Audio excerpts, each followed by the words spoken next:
Welcome back to The Explainer. Today, we're heading straight into the kitchen to break down an absolute Northern Thai classic, Nam Phrik Ong. If you've ever wanted to recreate those incredibly savory, aromatic Thai flavors right at home, you are in the right place. We're going to walk through the steps in a really simple, easy-to-understand way. We'll focus heavily on how to select the right ingredients, share some massive secrets for getting that curry paste perfectly fragrant, and crucially, look at how to adjust the recipe so even if you don't like spicy food, you can still absolutely love this dish. Let's get into it.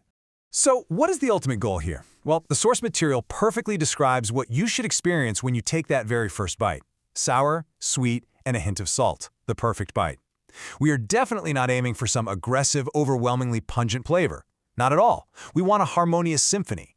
It's a delicate dance between the tanginess, the rich sweetness, and that grounding, savory saltiness. Keep those three notes in your head, because every single step we take today is about hitting that exact balance. Before we start cooking, let's actually define what Nam Phrik Ong is. It's a rich, incredibly mellow Northern Thai dip. But, the real magic highlighted here isn't about complexity or tracking down impossible-to-find ingredients. It's all built on a very humble, powerful foundation. A generous amount of minced pork, fresh tomatoes, and a deeply aromatic, freshly pounded curry paste. It's hearty, it's grounding. Honestly, it's the definition of comfort food. Okay, let's talk about ingredient selection, specifically our chilies, because this is how we control the spice. The source gives us a brilliant strategy using two different types. On one hand, you have large, dried chilies. You de-seed them, chop them up, and soak them in water until they're soft. These are your secret weapon for color. They give the dip that iconic, vibrant red hue without burning your mouth. On the other hand, you have regular, hard, dried chilies. Those are the ones bringing the serious heat. By splitting these up, you get total control. I know seeing the word chili can make some folks a bit nervous, but here is the beauty of Nam Phrik Ong. Customizing the heat is totally up to you. If you're cooking for people who prefer a comfortably mild flavor, just skip the regular dried chilies entirely. Seriously, leave them out. Stick strictly to those large, soaked and de-seeded ones. You still get that gorgeous, appetizing red color and a wonderful earthy taste, but zero fiery burn. It's completely adaptable. All right, Section 1, Mastering the Paste, the foundation of flavor. Let's map out our mortar and pestle strategy. Step 1, you start by pounding those hard, dry chilies together with a little bit of salt until they really break down. Step 2, drop in your fresh aromatics, the garlic and the shallots, and pound until it's all crushed together. And finally, Step 3, you mix in a high-quality shrimp paste along with those soft, soaked, large chilies we just talked about. Keep pounding until it hits your desired smoothness. The sequence here is absolutely crucial for the texture. Oh, and a quick aside, if you're in a rush, you can totally pulse the chilies, garlic, and shallots in a blender first before moving them to the mortar. Now, you might be wondering why throw salt in right at the very beginning with the hard chilies. Well, the source gives us two genius reasons. First, coarse salt adds essential friction. It physically grips the hard chili skins and helps grind them down way faster.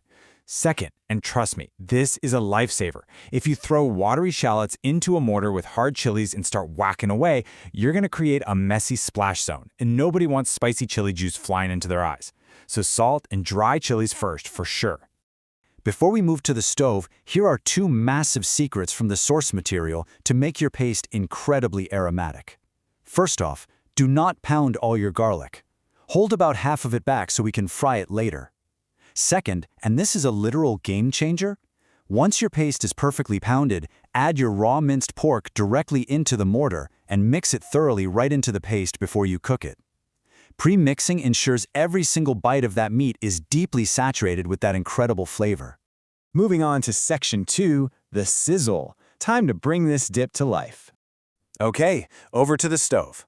First, heat a little oil in your pan and gently fry that reserved garlic until it's perfectly golden and super fragrant.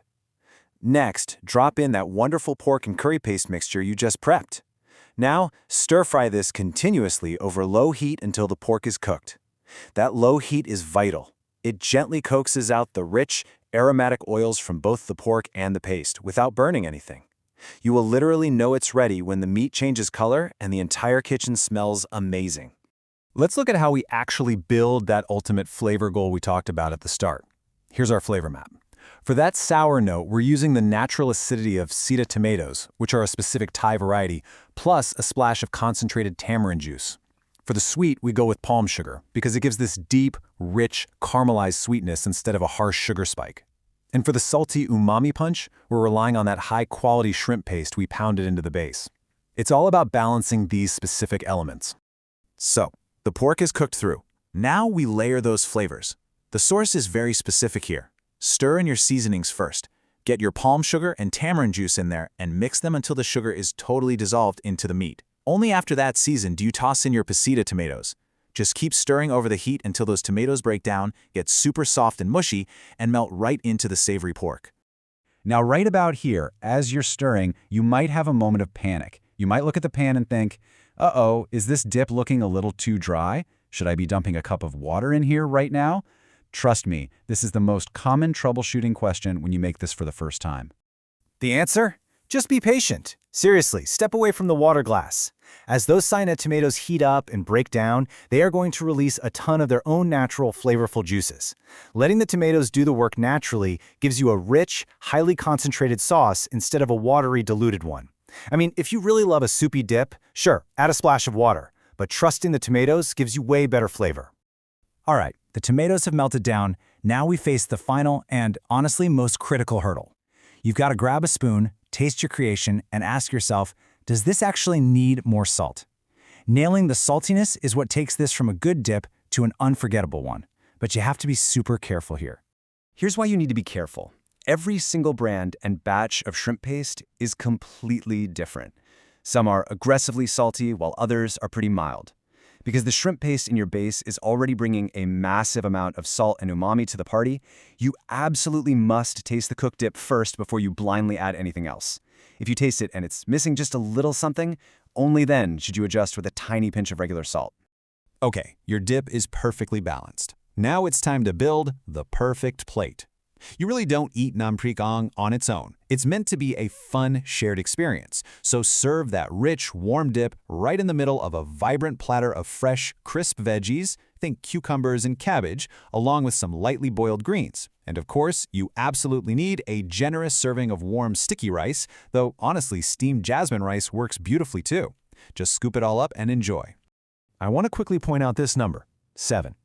That's the number of days this incredible dip can last if you store it properly in a sealed container in the fridge. Because we cook all these ingredients down so thoroughly, this is a phenomenal make-ahead meal.